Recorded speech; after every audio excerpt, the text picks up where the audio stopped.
En Noticias Telemedellín, hablemos de...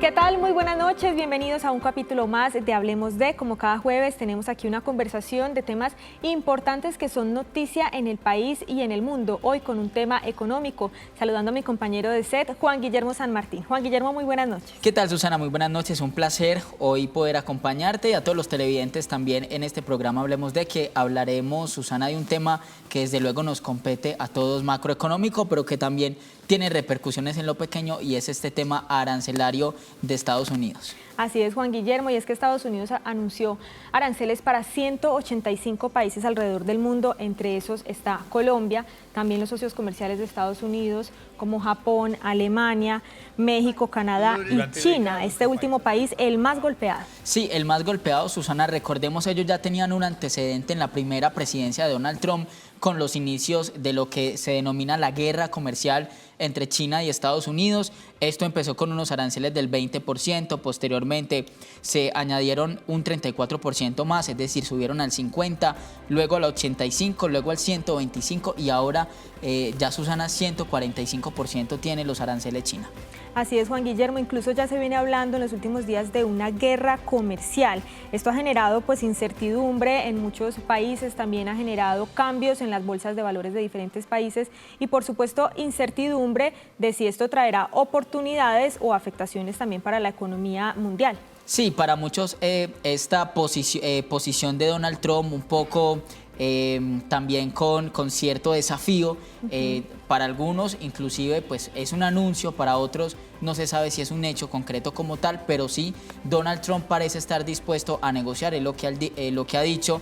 Ya pasó con la Unión Europea, que frenaron por 90 días estos aranceles a Estados Unidos. Estados Unidos respondió también con esta misma medida de frenar temporalmente los aranceles por 90 días y con algunos países también está dispuesto a negociar. China dice que podría ir hasta las últimas consecuencias, pero esto indudablemente para los chinos y para los norteamericanos, parece no ser tan viable, Susana. Así es lo último que ha sucedido entonces, esa posibilidad de negociar. Pero para comenzar esta conversación, como siempre, tenemos un espacio para ustedes, nuestros televidentes.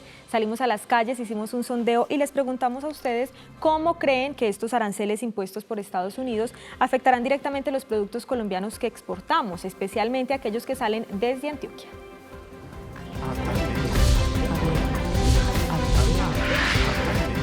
Pueden afectar demasiado porque van a incrementar los precios en los productos, van a incrementar también los transportes. Estamos viendo esto como un problema muy grande y lo que se puede presentar es una oportunidad. ¿Una oportunidad de qué? Una oportunidad de ver más mercados, de ampliar la modalidad de negocio, de mover y diversificar la manera en que vendemos. Una gran afectación a la economía nacional. Esto hace que todo lo que se exporte va a ser menor, porque nuestra capacidad de competir con los demás comercios va a ser mucho más complejo. No nos asustemos, más bien eso a medida que va implementando todo, van resultando las posibles formas de comercializar y nos vamos adaptando a esos nuevos métodos del comercio. Yo creo que se vería afectado todo lo que es el comercio, el sector de hueco, debido a que pues por acá pasa toda la mercancía. En Noticias Telemedellín, hablemos de... Ahí tenemos lo que piensa la gente, pero también es muy importante conocer lo que piensan los gremios, que al fin y al cabo también Colombia pues es un país exportador de lo que llaman estas commodities, materias primas, y con el tema de los aranceles pues hay varias posturas sobre la mesa. Así que queremos presentar esta noche a Emerson Aguirre Medina, es el presidente de Augura, que es la agremiación de los bananeros en nuestro país. Presidente, buenas noches, gracias por acompañarnos en Hablemos de, y comienzo con una pregunta, es ¿cómo tomaron ustedes desde Augura esta noticia de los aranceles? Juan Guillermo, Susana, muy buenas noches, en verdad para nosotros. Es muy importante este espacio y sobre todo para conversar de cómo es el impacto real del tema arancelario.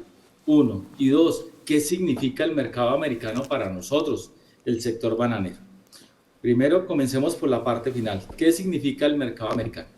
El mercado americano significa cerca del 16% de nuestras exportaciones a nivel de Colombia. estamos hablando de más o menos cerca de 15 millones de cajas al año. Eso puede ser cercano también a 15.300 contenedores anuales que van con este destino del mercado americano. Cerca de 7.800 hectáreas a nivel nacional se dedican al mercado americano. Y 8.000 empleos dependen de manera directa del mercado americano en el sector bananero. Si hablamos de Antioquia, del 100% que se produce en la zona de Urabá, el 5% va con destino a los Estados Unidos. Nosotros tuvimos una primera negociación, y todos dirán, ¿cuándo? Hace un mes ya casi largo, cuando el presidente Trump con el presidente de nuestro país comenzaron por redes sociales a hablar, y obviamente pues todos nosotros quedamos súper alarmados porque nos estaban ordenando unos aranceles para ingresar al mercado americano del 25% en ese momento. Si nos hubiéramos quedado en esa negociación, en esa foto, hoy la situación sería bastante complicada para el banano colombiano y para todos los productos. ¿Por qué? Porque estaríamos de una u otra manera desbalanceando la competitividad de nuestros productos con nuestros competidores. Pero hoy la foto es muy diferente. ¿Por qué? Porque no hay una afectación de manera diferenciada para Colombia. A todos los productores bananeros latinoamericanos que somos competidores en el mercado americano, a todos nos igualaron con un arancel del 10%. Hoy estamos con, antes del día de la liberación estamos con arancel cero, pero ahorita a todos nos subieron a un arancel del 10%. Entiéndase, Ecuador, Guatemala, Costa Rica, República Dominicana y nosotros, que somos los principales proveedores de banano. Entonces, hoy tenemos unas condiciones arancelarias equiparables. Pero bueno, eso hace parte de la foto del día de hoy. Tenemos mucho por hacer.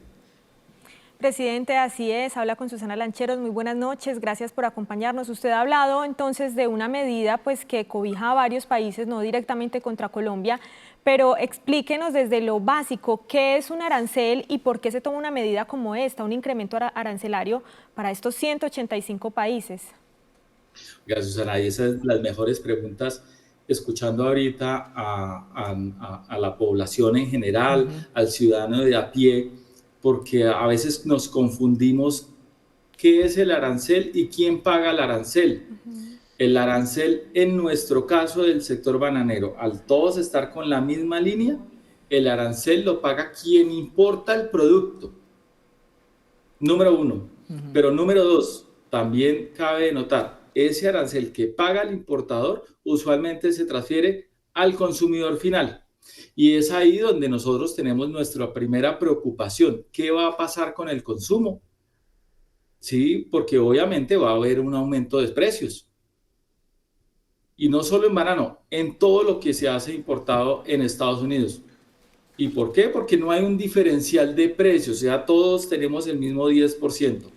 Vuelvo, insisto, si tuviéramos la película de hace mes y medio donde solo nosotros teníamos el 25% de aranceles, la única forma de permanecer en ese mercado era que nosotros asumiéramos el 25%. Pero hoy, al estar con el 10%, digamos que siempre es el importador el que está asumiendo ese arancel.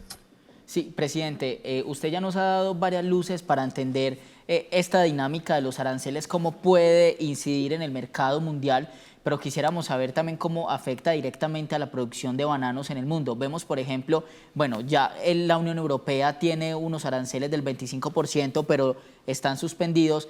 Pero, por ejemplo, en un escenario de los plátanos canarios, los bananos canarios que exporta España hacia diferentes países con respecto a los mercados latinoamericanos que tienen aranceles más bajos, ¿cómo, por ejemplo, puede verse beneficiado un país como Colombia, productor por naturaleza de materias primas, frente a este tema? O sea, ¿qué implicaciones puede tener, inclusive positivas o tal vez algunas negativas, hablando de su gremio, pero también de los otros? Bueno, primero, el tema del plátano de Canarias no es competencia para los bananeros latinoamericanos. El plátano de Canarias es muy de consumo de la Unión Europea. Los principales proveedores que tiene Estados Unidos hoy son Guatemala, Ecuador, Costa Rica, nosotros.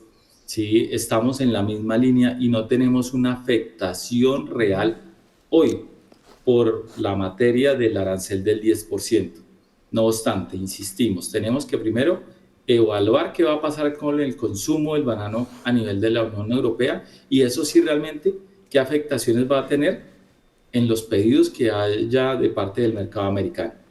Pero número 2, aquí comienza también la línea de partida donde todos los gobiernos comenzamos a conocer primero la cancha para mirar cómo se debe negociar con el gobierno americano. Eso es muy importante, ¿sí? Conocer esa cancha y qué vamos a negociar, ¿sí? ¿Qué aspiramos conseguir?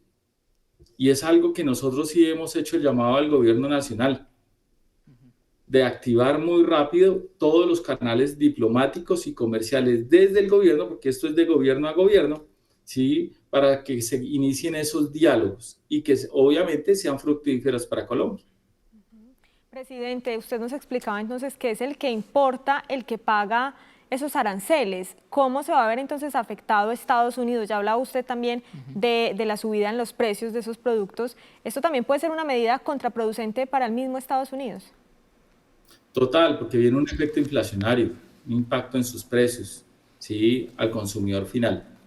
Siempre insistimos, desde que exista un nivel donde todos estemos, que desde el 10%, obviamente el arancel lo paga el importador. Caso diferente cuando los aranceles son diferenciales para los determinados proveedores, donde algún proveedor que esté en desventaja, obviamente tendrá que asumir esos aranceles para poder permanecer. Sí. Presidente, en este programa nosotros también le cedemos la palabra a nuestros televidentes para que desde su conocimiento, desde sus diferentes dinámicas y realidades, también pregunten abiertamente sobre este tema. Entonces lo invito a que escuche esta pregunta y también le responda a nuestros televidentes. Me gustaría saber qué estrategias hay para que los comerciantes antioqueños no dependamos tanto del mercado estadounidense. En Noticias Telemedellín, hablemos de... Presidente, ahí teníamos entonces la pregunta de nuestros televidentes. ¿Cómo podemos ser menos dependientes de los Estados Unidos? ¿Qué podemos responderle? Pues nosotros en el sector bananero hemos hecho la tarea, ¿sí? El 82% de nuestras exportaciones tienen dos grandes destinos. Número 1, la Unión Europea. Número 2, el Reino Unido. Nuestro tercer realmente mercado es el mercado americano. Aquí obviamente es muy importante el tema de la diversificación, tener un portafolio amplio, sobre todo porque se está dando esos movimientos económicos mundiales, ¿sí? Donde obviamente los grandes jugadores tienen una posición dominante y hoy más que nunca tenemos que estar preparados, tenemos que activar todas estas diplomacias que se realizan desde el gobierno nacional, diplomacias sanitarias, diplomacias comerciales, para tener oportunidad de llegar a más mercados.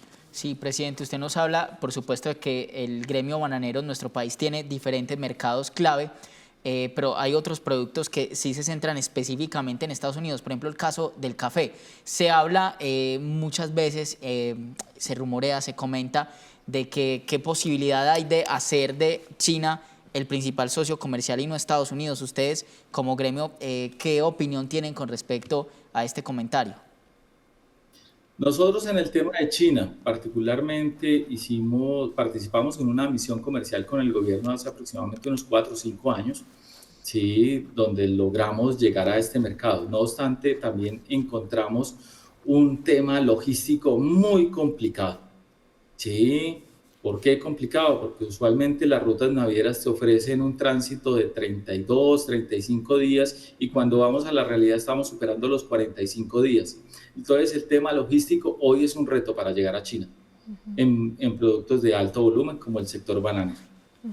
Presidente, preguntarle también, ya varios aranceles comenzaron a regir el pasado 5 de abril. ¿Qué implicaciones han notado, qué cambios han notado ustedes en el mercado hasta ahora? Hasta el momento hemos adelantado las conversaciones pertinentes con cada uno de los clientes, ¿sí? Para que haya una certeza del pago de los aranceles por parte de los importadores.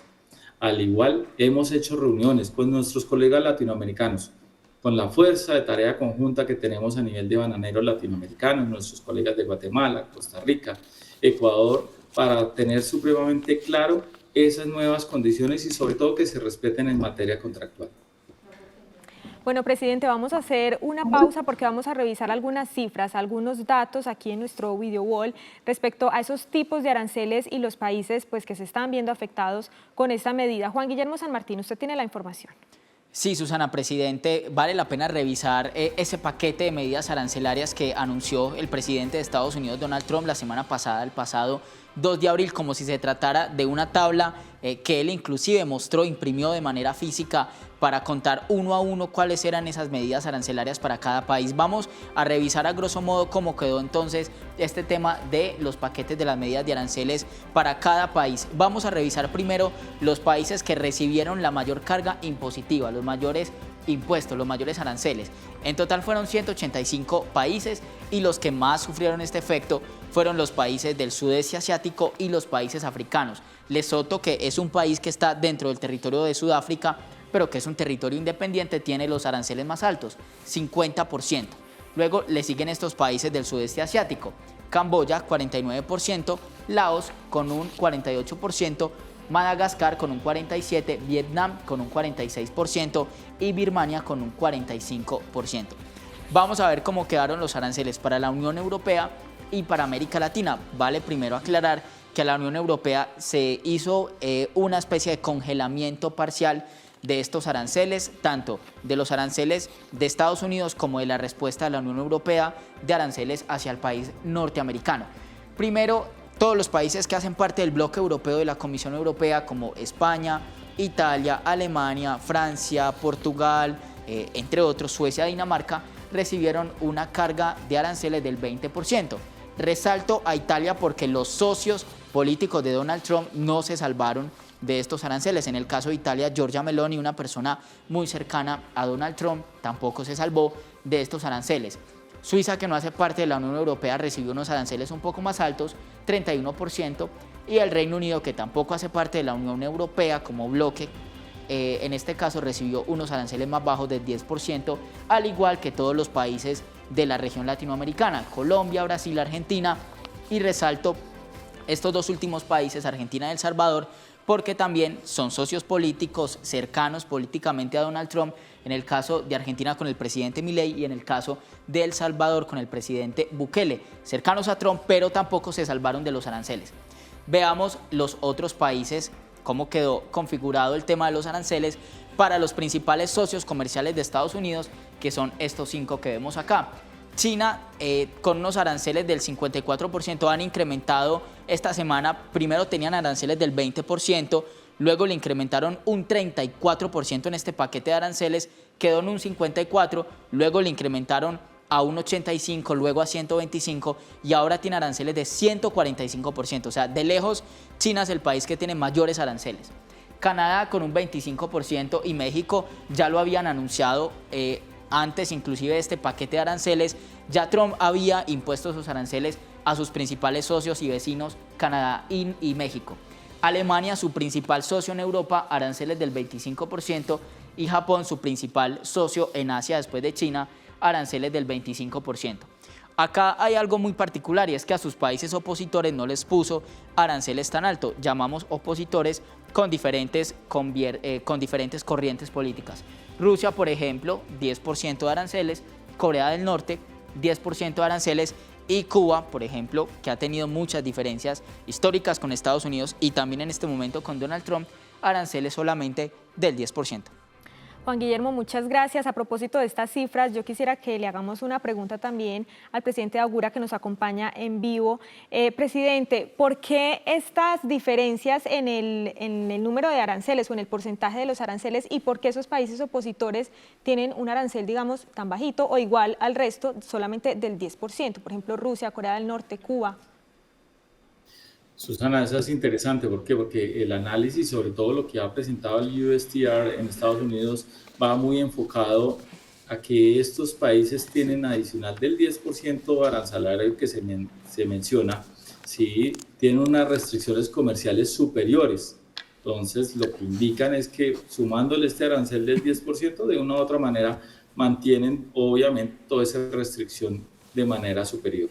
Presidente, usted pues conoce de primera mano el tema del gremio bananero en nuestro país, pero usted es una persona que es cercano también a presidentes de otros gremios y conoce cómo es el tema de las materias primas colombianas de una manera muy detallada, y quisiera preguntarle qué oportunidad puede tener Colombia, por ejemplo, si vemos en el caso del café.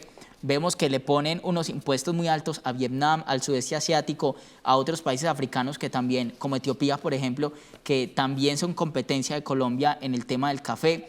¿Qué ventaja podría sacar Colombia, por ejemplo, en temas textiles, en temas de estas materias primas, que otros países tienen aranceles más altos y nosotros un poco más bajos? ¿Cómo podríamos, por ejemplo, tener un beneficio?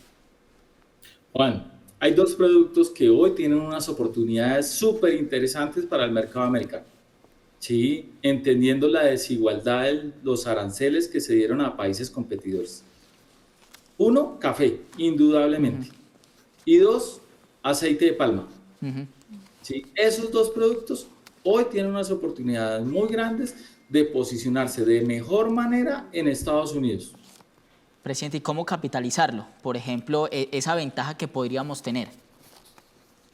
Esto básicamente yo creo que primero con el compromiso que se tiene a nivel nacional de parte de la producción, los productores pequeños, medianos, grandes, el compromiso que tienen los trabajadores por siempre ofrecer unos productos con un valor agregado interesante, un producto de valor, de alto valor y sobre todo de calidad, ¿sí? Ese es la mejor carta de presentación que nosotros tenemos en el mercado americano. Y obviamente, pues las cifras que ustedes nos acaban de mostrar juegan a nuestro favor en esos dos productos, ¿sí? Porque cuando usted es un importador en Estados Unidos y ve aranceles del 25, 45% frente a algo que tiene acá en Latinoamérica del 10%, pues obviamente, ¿sí? Pues la matemática y los números son exactos, obviamente tú vas a llegar a los productos donde está el nivel arancelario del 10%. Es decir, presidente, que es más como un bloqueo hacia esas economías. Total. Hoy estamos, lo que ustedes mencionaron, en una guerra económica, ¿sí? Jugar con los aranceles es jugar con el tema inflacionario a nivel mundial. Esto tiene unas consecuencias muy complicadas a nivel mundial. Y es algo que nosotros tenemos que estar siempre atentos, preparados, pero insistimos, con la cabeza fría, con prudencia y mediante los canales diplomáticos establecidos. Presidente, tenemos también otra pregunta de nuestros televidentes.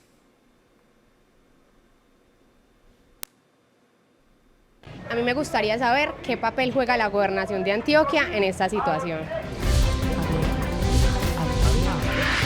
En Noticias Telemedellín, hablemos de... Sí, hablaba usted, presidente, de esos canales diplomáticos.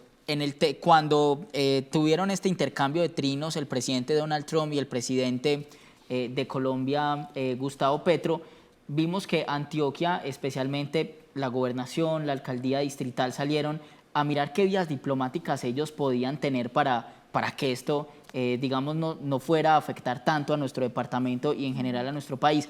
¿Qué canales diplomáticos, por ejemplo, también podría tener Antioquia, que sabemos el principal socio comercial de nuestro departamento es Estados Unidos?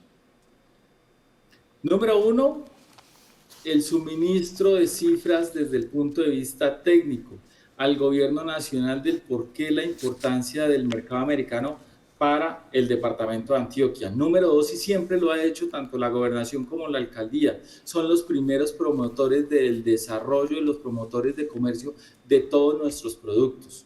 ¿Sí? El exaltar el valor agregado que nosotros tenemos, no solo como banano, sino como en general toda la industria antioqueña. Eso es muy importante. Bien, presidente Emerson Aguirre, muchísimas gracias por acompañarnos hoy aquí en Hablemos de, muy valiosa su presencia, agradecemos por su tiempo y bueno, seguiremos entonces atentos al desarrollo de esta guerra económica. Susana, un mensaje, primero, de tranquilidad, en serio, nosotros tenemos que ser muy cautos en los avances que se van dando en las negociaciones entre los gobiernos. Dos, el mercado americano, somos socios naturales del mercado americano. Somos los principales proveedores. También le proveemos demasiada comida al gobierno americano, al mercado americano. Y por eso es importante siempre conservar nuestras buenas relaciones con el mercado americano. Bien, ahí estaba entonces. Muchísimas gracias, presidente. Presidente de Augura, la Asociación de Bananeros, Emerson Aguirre, hablando de este tema de los aranceles impuestos por Estados Unidos a 185 países, entre ellos a Colombia. Vamos a hacer una primera pausa, pero ya regresamos para seguir hablando de este tema aquí en Hablemos de.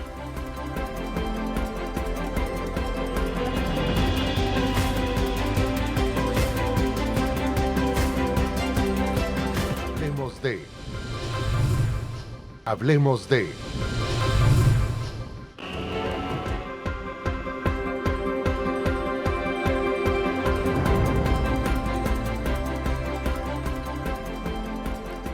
Continuamos esta conversación, Juan Guillermo, sobre las medidas arancelarias impuestas por Estados Unidos a varios países, entre ellos a Colombia. Y es momento nuevamente para escuchar a ustedes, nuestros televidentes, con esas preguntas que ustedes tienen en torno a ese tema. También estuvimos preguntándoles a ustedes qué piensan que debería hacer el gobierno colombiano para proteger a los exportadores que se ven afectados con estas medidas. Esto nos dijeron.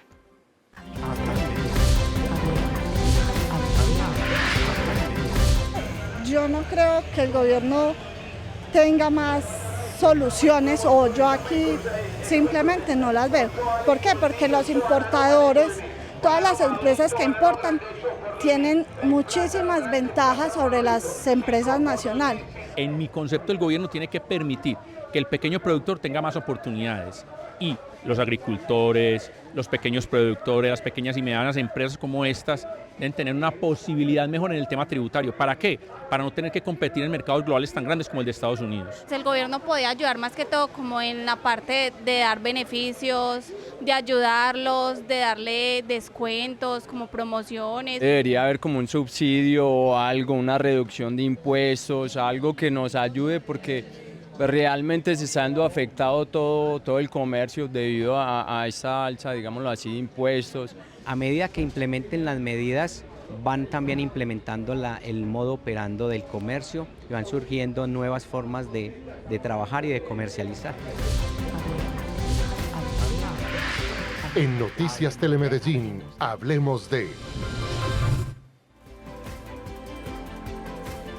La respuesta a las propuestas de la gente que consultamos aquí en Hablemos de, especialmente comerciantes. Nos acompaña también y agradezco muchísimo la presencia el día de hoy, en esta noche, del profesor Alejandro Torres. Es profesor investigador de la Universidad EAFID y además pertenece al Centro de Valor Público. Profesor, buenas noches. ¿Y cómo ve esas propuestas y respuestas de la gente? Juan Guillermo, Susana, muy buenas noches. Muchas gracias por esta invitación. Un saludo a todos. Pues la verdad es que en este momento todavía, más que empezar a pensar en propuestas, tenemos que esperar qué va a suceder finalmente. En la última semana hemos visto que el presidente de los Estados Unidos comenzó con una posición muy radical y muy fuerte en términos de negociación.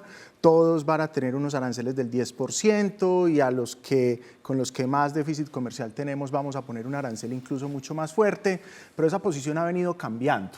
Y seguramente esa posición va a seguir cambiando, porque una de las actitudes y una de las apuestas del presidente Trump con esto es abrir mesas de negociación. Entonces, hasta que no tengamos claridad de cuál va a ser el escenario final donde estemos, lo que tenemos que tener es mucha prudencia y mucha tranquilidad para saber finalmente qué es lo que va a suceder a nivel mundial y cómo va a terminar finalmente Colombia, afectada o no por esta partida de aranceles que se están proponiendo. Sí, profesor, yo quisiera ir a la génesis, a la genealogía de por qué estamos hablando de una guerra comercial, que no es ahora, de hecho ya venía en la primera administración de Trump. En palabras muy coloquiales, el argumento de Donald Trump en su pasada administración, hace 6 años, decía que China se interesa muchísimo en vender, pero en comprar poco. Entonces decía, hay un desfase competitivo porque se están enriqueciendo, pero no compran, no dinamizan el mercado. Y otra cosa que cuestionaban ellos sí es la devaluación intencional de su divisa. ¿Por qué Estados Unidos empezó hace ya más de 6 años una guerra comercial con China y cómo ahora la está agudizando? Sí, eso es muy importante, porque lo que estás mencionando es que esto no es una posición nueva del presidente. Recordemos que su gran eslogan es Make America Great Again, volver otra vez a que América sea la gran economía, el resplandor de la economía, el faro de la economía global. Y definitivamente lo que está ocurriendo y lo que ha ocurrido en las últimas 2 décadas es que China está retomando un gran protagonismo está tomando un gran protagonismo en términos económicos, en gran medida porque la mayor parte de las cosas que consumimos en el mundo provienen de China. Entonces lo que siente el presidente es que China es un gran rival que puede estar de cierta manera entrando a competir por esa hegemonía global. Y ahí es donde él comienza a decir, no, un momento, yo necesito mantener la hegemonía de Estados Unidos y para mantener la hegemonía de Estados Unidos, pues precisamente tengo que empezar a condicionar y a atacar a la economía china. Y una forma de atacarla es precisamente a través del comercio. Lo que él siente, como bien lo mencionabas, es que China es un gran vendedor, pero es un mal comprador. Pero realmente uno de los grandes beneficiados de eso es el mismo Estados Unidos, porque en la medida en que China es capaz de producir cosas de buena calidad y a menor precio, pues es el consumidor final en Estados Unidos y en muchas partes del mundo quien termina viendo ese beneficio. Entonces eso es una forma un poco distorsionada de entender el comercio internacional. En el comercio internacional no podemos garantizar que todos tenemos que tener una balanza comercial positiva, es decir, que vendamos más de lo que nos compren. Lo que necesitamos es que podamos vender muy bien lo que sabemos hacer y que podamos comprar más barato lo que no sabemos hacer bien. Esa es la clave del comercio internacional y esa es la razón por la cual al final del día el comercio internacional es ventajoso para los países.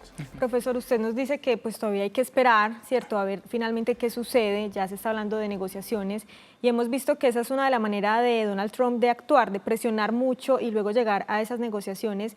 Cuéntenos qué puede pasar con esas negociaciones. Ya China se animó también a dialogar, a negociar con Estados Unidos, ya Estados Unidos suspendió por 90 días esos aranceles a la Unión Europea. ¿Qué más podría pasar? ¿Incluso se podrían llegar a cancelar esos aranceles o definitivamente no?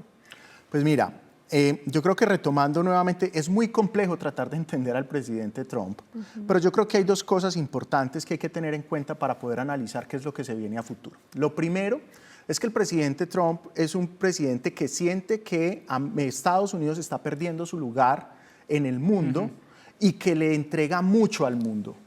Y en ese sentido, entonces, lo que él está diciendo es, no, yo no puedo seguir financiando al mundo. Esa visión de multilateralismo que tenemos actualmente en el mundo, él dice, eso no le conviene a Estados Unidos. Entonces llega y dice, yo no voy a seguir financiando la guerra entre Ucrania y Rusia.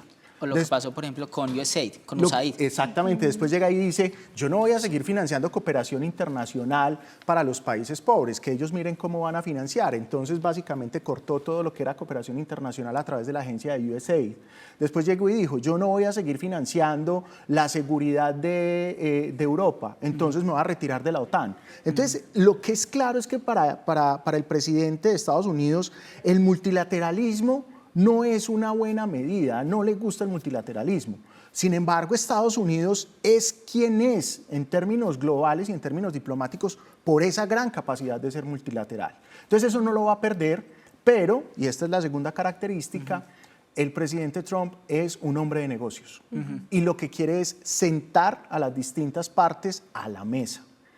Y lo decía en uno de sus discursos hace relativamente poco, hay una palabra que me encanta y que suena hermosa, aranceles. El arma que él encontró para sentar a los países a la mesa fueron los aranceles. Entonces difícilmente vamos a terminar viendo un mundo donde China tenga aranceles del 145 o del 150%. Eso es irreal, eso es impráctico, eso no tiene ningún sentido económico, pero tiene mucho sentido de negociación. Porque él está diciendo, yo le pongo más aranceles porque usted no se quiere sentar a negociar conmigo.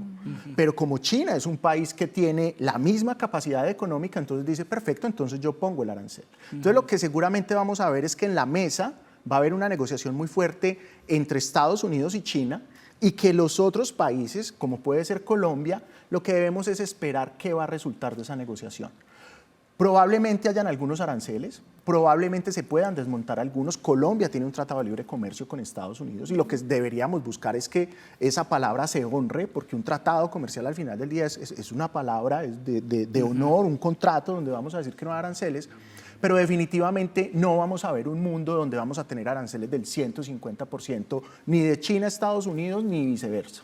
Sí, profesor, usted nos explicaba y nos ilustraba muy bien el tema del caso de China, pero también uno se pregunta por qué sus principales socios, por qué Japón, por qué Canadá, por qué México, que tiene que ver inclusive con el sudeste asiático, con algunos asuntos que no sé si se puedan salir de lo económico. que tengan que ver con asuntos más políticos, con asuntos inclusive, por ejemplo, en el caso de México, de salud pública, que llamaba Donald Trump con el ingreso de las drogas y los psicoactivos hacia Estados Unidos, con otros asuntos que se ligan, pero que pueden tener unos matices y unas variables diferentes. Es cierto, y vuelvo entonces a la idea de cómo hago para sentar a los países a la mesa y a las personas con las que yo quiero negociar a la mesa, y es a través de aranceles. Recordemos que antes de sacar esta tabla tipo menú de restaurante donde estaban los aranceles para todos los países, él ya había comenzado un ataque arancelario contra Canadá y contra México, que son sus principales socios, entre otras por el Tratado del Atlántico Norte. Y lo que él mencionaba y lo que él decía era, pero es que Canadá no está controlando el tráfico de anfetaminas y metanfetaminas y México no está controlando el tráfico de migrantes, entonces voy a poner tarifas hasta que no hagan lo que yo quiero. Lo que dijeron en ese momento el primer ministro Trudeau y la presidenta de México fue, perfecto, nosotros nos sentamos a negociar, pero definitivamente no nos vamos a dejar presionar. Entonces, nuevamente, gran parte de las medidas que se están tomando son, primero, son medidas donde lo que se está buscando es una negociación política, de temas que van más allá del simple intercambio de bienes y servicios a través del comercio internacional. Segundo, lo que está buscando el presidente, de cierta manera, es cerrar el déficit comercial de Estados Unidos. Es un déficit sumamente grande. Realmente no le debería interesar mucho. A un país le preocupa el déficit comercial, es decir, que esté comprando más de lo que está vendiendo al resto del mundo cuando no tiene quien le financie eso. Es como en una casa. Cuando yo estoy gastándome más de lo que me gano, yo necesito a alguien que me preste esos recursos, la tarjeta de crédito o el banco, ¿cierto? Estados Unidos en este momento tiene muchas personas, muchos inversionistas que le prestan esos recursos. Entonces, en principio no debería haber problema. Pero digamos que él quiere cerrar ese déficit comercial. Entonces, lo que dijo es, en la medida en que yo tenga un déficit comercial más grande con un país, le voy a poner un impuesto, un arancel más alto para que ese déficit se cierre.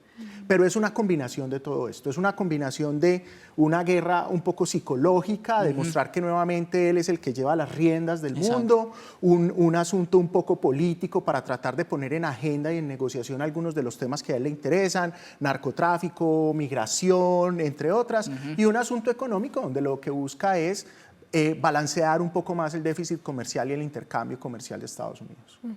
Profesor, tenemos preguntas de nuestros televidentes para que usted nos ayude a entender este tema. Vamos a escuchar cuáles son algunas de esas inquietudes. Yo quería saber qué productos antioqueños están más afectados por los impuestos en Estados Unidos, la subida de los impuestos en Estados Unidos. ¿Qué le podemos decir, profesor, a este televidente, a este comerciante? ¿Cuáles son esos productos antioqueños más afectados? Bueno, nosotros tenemos, lo primero que hay que decir es que en términos generales para Colombia, el mercado de Estados Unidos es un mercado muy importante. De cerca de 50.000 millones de dólares que Colombia exporta al resto del mundo, 15.000 se van para Estados Unidos. Entonces es un mercado muy importante que debemos cuidar. Y dentro de los departamentos que más exportan a Estados Unidos está Antioquia. Entonces, definitivamente es un tema importante para nosotros. ¿Qué exportamos? Exportamos oro, ahí digamos que tenemos un primer reto. Exportamos algunos productos agrícolas, muy importante el tema del banano, muy importante el tema del aguacate, muy importante el tema de flores. Ahí también vamos a ver si los aranceles se mantienen, pues que tendríamos que entrar a revisar primero si los aranceles se mantienen en ese nivel y segundo, qué pasa con los aranceles que se le pongan a los otros países que también le venden esos mismos productos a Estados Unidos. Porque si quedan con un arancel más alto que el nuestro, pues nosotros ahí estaríamos ganando en lugar de perder. Entonces tenemos que esperar qué termina de suceder con todo esto. Esos productos agrícolas también son muy importantes y algunos productos textiles. Entonces depende un poco, primero, de estos tres sectores y segundo, de cómo termine la relación entre el arancel con el que eventualmente podría quedar Colombia y el arancel con el que quedarían los socios o los competidores internacionales que también le venden ese producto a Estados Unidos. Bueno, está por verse entonces, profesor, usted lo plantea, de pronto también hay oportunidades en medio de este caos. Así es. Vamos a revisar otros datos, profesor. Juan Guillermo San Martín en nuestro video wall nos va a mostrar un poco de esas cifras, también de las respuestas por parte de la Unión Europea. Ya sabemos entonces que se suspendieron esos aranceles por 90 días. Vamos a revisar la línea de tiempo de cómo comenzó esta guerra comercial y cuáles son las consecuencias hasta ahora. Juan Guillermo. Sí, importante también poner en cifras cifras, Susana, profesor televidentes, para entender cómo se ha desarrollado toda esta dinámica de respuestas y contrarrespuestas. Veamos primero cómo es el tema entonces de las diferentes respuestas de los países del bloque europeo, de la Comisión Europea, pero también muy específicamente de China. Vamos a revisar entonces esas principales respuestas. Primero, a la Unión Europea, que ya se le había puesto un arancel del 10%, posteriormente se le incrementó a un 25%. Algunos países tienen un arancel del 10%, como por ejemplo el caso del Reino Unido, y otros del 25%. La respuesta de la Unión Europea a Estados Unidos fue lo que se denomina la ley de reciprocidad, es decir, le aplicamos los mismos aranceles que ustedes a nosotros nos aplicaron. Por tanto, también le aplicaron un 25% de aranceles a los productos norteamericanos bastante consumidos, por cierto, en Estados Unidos, sobre todo, por ejemplo, el tema tecnológico y el tema textil. Veamos también entonces la línea de tiempo para entender cómo se ha desarrollado el tema de este intercambio de aranceles entre China y Estados Unidos. Todo comenzó con un incremento del 34% en los aranceles. Ya se tenía entre China y Estados Unidos un arancel del 20%, es decir, Estados Unidos ya le había puesto el 20% de aranceles, le incrementó un 34%, con lo que subieron en este caso un 54% los aranceles muy a comienzos de la semana pasada, martes, miércoles de la semana pasada. Un día después, la respuesta de China fue inmediata y le impuso lo mismo, ley de la reciprocidad, aranceles del 34% a Estados Unidos. Acá Estados Unidos elevó en un 84% los aranceles y quedó en un 104%. China, un par de días después de este primer anuncio, ya tenía aranceles de 104%, lo que empezaba a tocar las alertas y a sonar las campanas, que eran campanazos para China frente a lo que estaba pasando. Posteriormente, como Estados Unidos le incrementó un 84%, China respondió igual y le incrementó un 84% a los aranceles, y Estados Unidos siguió de largo. Le puso aranceles hasta el 125% y hoy están en 145%, y es hasta el momento entonces la cifra que se mantiene. 145% de aranceles a China por parte de Estados Unidos y por parte de China a Estados Unidos de un 85%. Veamos algunas consecuencias que ya hemos comenzado a notar en el mercado internacional. En los temas macroeconómicos, alza en el precio del dólar. El primer día tuvo un efecto volátil muy particular. Primero se devaluó el dólar y posteriormente se disparó. En Colombia pasó de los 4.100 pesos a 4.200 pesos y más o menos entre 4.200 y 4.300 se ha mantenido. También se ha afectado la cadena de suministros por, entre otros factores, la incertidumbre y también oportunidades para los mercados nacionales, que han visto en los aranceles al sudeste asiático, por ejemplo, una oportunidad para ser más competitivos en el caso de América Latina. Y con esto quiero preguntarle al profesor por el tema de la cadena de suministros. No solamente esto podría afectar, profesor, el tema de las importaciones y exportaciones, sino, por ejemplo, si Colombia se abastece de fertilizantes o de otros productos en donde ya hay algunos aranceles, cómo esto podría afectar, por ejemplo, a diferentes países a la hora de comprar suministros, de comprar diferentes artículos de países que tienen una alta carga impositiva. Bueno, ahí tenemos que tener en cuenta cuál es la procedencia, ¿cierto? Colombia es un gran importador. Nosotros, de hecho, tenemos una balanza comercial deficitaria, es decir, le compramos al mundo más de lo que vendemos. Y parte de lo que le compramos, gran parte de lo que le compramos es materias primas y maquinaria. Entonces, cuando estamos viendo unos mercados globales que están tan caldeados, pues seguramente eso va a tener efectos sobre el valor de algunas de este tipo de mercancías. Sin embargo, hay un elemento que nosotros debemos tener en cuenta y que se puede volver una ventaja para consumidores y para productores.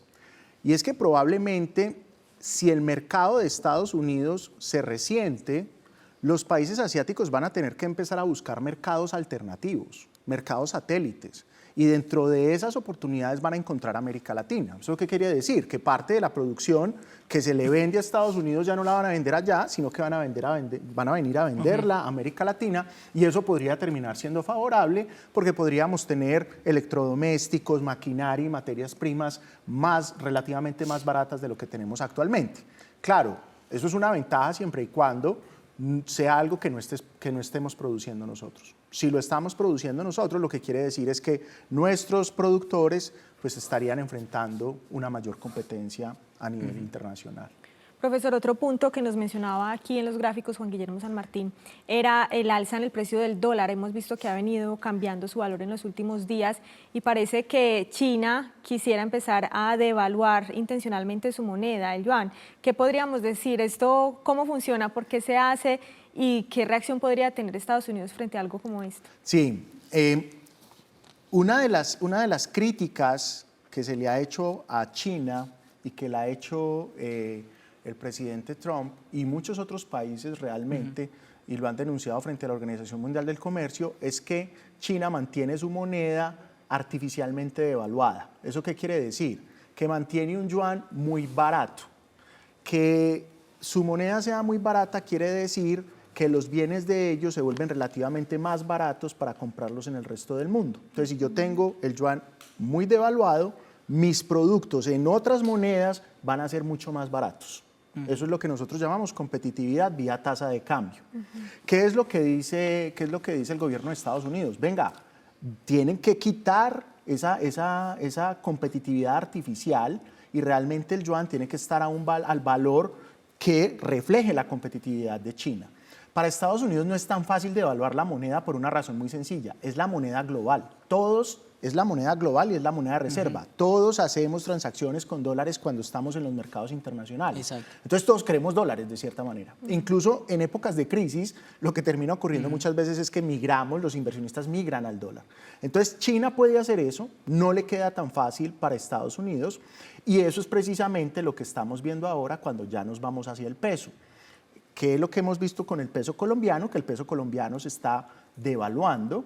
Es decir, que estamos perdiendo fuerza, estamos perdiendo valor frente al dólar, porque en este momento las bolsas están tratando de entender y los inversionistas están tratando de entender qué es lo que va a suceder.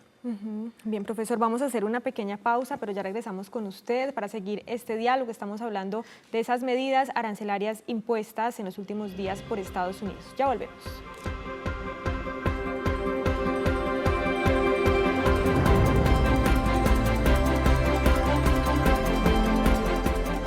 Hablemos de. Hablemos de.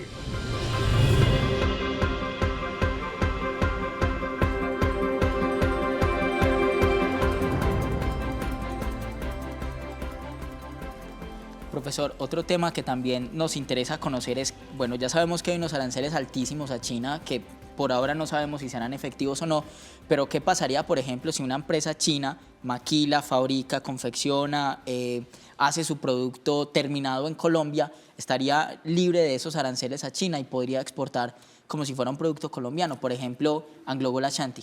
Sí, ahí se abre también una posibilidad que nosotros podemos aprovechar. De hecho, eso es algo que dice el presidente Trump. Dice, ¿dónde deberían producir? Produzcan en Estados Unidos. En Estados Unidos los aranceles son cero.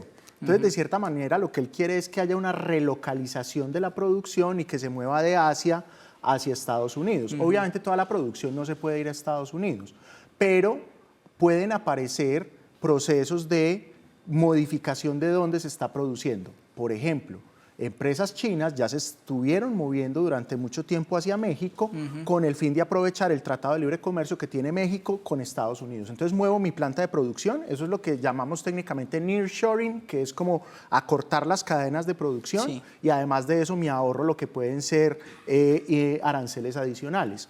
Lo mismo podría ocurrir en este momento. Lo que podríamos estar viendo es unas empresas o unas empresas que pueden o relocalizarse o simplemente mandar la producción a América Latina, a cualquier país de América Latina, el que tenga menos aranceles, y después de eso aquí empaquetamos y volvemos a enviar hacia Estados Unidos. Eso se puede hacer, pero no se puede hacer en todos los casos porque de todas maneras, cuando nosotros miramos los tratados comerciales, existen unas reglas que se llaman las reglas mínimas de origen. O sea, tiene que haber un componente mínimo de producción del país de donde se está exportando. Pero esa es una de las cosas que también puede ocurrir y que también podríamos aprovechar en medio de toda esta volatilidad comercial. Profesor, vamos a escuchar la última pregunta de nuestros televidentes a esta hora para que usted nos ayude respondiéndola. Quiero saber cómo los pequeños exportadores se pueden enfrentar a barreras como estas. Esa es una muy buena pregunta, Susana, y yo creo que lo primero que tenemos que pensar es las grandes relaciones diplomáticas o las relaciones diplomáticas de cualquier país se manejan al mayor nivel de dignidad posible. Es decir, esto inicialmente es un asunto entre presidentes o entre cancilleres. Tratar y buscar la mayor tranquilidad y precaución en esas negociaciones. Lo segundo, tenemos que empezar a buscar cuáles son las oportunidades que se pueden abrir en escenarios donde nuestros productos puedan terminar con aranceles menores a los de otros países. Tercero, en el caso en que nuestros productos tengan aranceles más altos, finalmente terminen con aranceles más altos, lo que tenemos que hacer es buscar, primero, cómo mejorar y generar valor en lo que nosotros estamos exportando, cómo generarle más valor agregado a ese producto que exportamos actualmente. Segundo, tenemos que buscar cómo hacer más eficientes nuestras cadenas logísticas. Para los pequeños empresarios, por ejemplo, puede ser muy importante agruparse, buscar no mandar en pequeñas cantidades, sino poder consolidar grandes cargamentos y que eso disminuya sus costos de fletes y sus costos de logística. Y además de eso, también es muy importante, ¿por qué no?, que estos pequeños exportadores realicen misiones comerciales conjuntas que les permitan llegar a nuevos mercados y a generar mejores ofertas de valor a los compradores norteamericanos. Entonces, definitivamente existen alternativas, siempre hay que mirar esto como una oportunidad. Definitivamente yo no creo que el mundo se vaya a quedar con unos aranceles del 150%, pero sí vamos a tener un comercio internacional que se va a ver afectado por todo lo que está sucediendo y los empresarios colombianos tienen la posibilidad de aprovechar esas oportunidades, ya lo han hecho en otros momentos. Por ejemplo, cuando se cerró el mercado venezolano fueron capaces de diversificar su producción y este también es un momento retador, pero donde hay que tratar de identificar esas posibilidades. Sí, profesor, si bien hay mucha incertidumbre, todavía no se sabe muy bien qué es lo que va a pasar o cómo vaya a terminar esto, de pronto uno podría vaticinar o tal vez crear una similitud, por ejemplo, con lo que pasó en el 2008 con la crisis del Lehman Brothers. Yo creo que son orígenes distintos. Sí. La crisis de 2008 fue una crisis completamente financiera que terminó impactando al sector real y además a las economías desarrolladas. Entonces fue como una crisis muy contenida y con unas características muy particulares. Aquí estamos viendo, pues en primera instancia, una crisis que es autoinfligida, porque la crisis no se está originando por ningún factor distinto a que un país quiere poner aranceles a todo el mundo, pero ese país eventualmente puede decir que no lo pone. Una de las cosas que estamos viendo en este momento en el cambio de actitud del gobierno de Estados Unidos es que precisamente las bolsas de valores han reaccionado de manera tan negativa que tuvo que decir, no, creo que ustedes estaban asustando demasiado, ¿cierto? Entonces, finalmente lo que hay que pensar es, esta es una crisis con unas características particulares y que puede ser controlada si no se logra lo que el presidente quiere alcanzar con este tipo de impuestos y aranceles. Bien, profesor Alejandro Torres de la Universidad EAFIT, muchísimas gracias por su tiempo, por acompañarnos y pues por explicarnos un poco todo lo que está pasando en esta guerra económica. A ustedes muchísimas gracias por la invitación. Bien, Juan Guillermo, gracias también por acompañarnos hoy. Muchas gracias a usted, Susana, también a todos los televidentes y esperemos a ver qué pasa, si esto puede ser beneficioso para nuestra economía o mirar cómo esto también, lo que se ha hablado, inclusive podría llegar a cambiar el orden mundial económico. Sí, señor, lo seguiremos analizando aquí en Hablemos de. A ustedes gracias también por acompañarnos. Los esperamos el próximo jueves en otra conversación aquí en Hablemos de. Una feliz noche.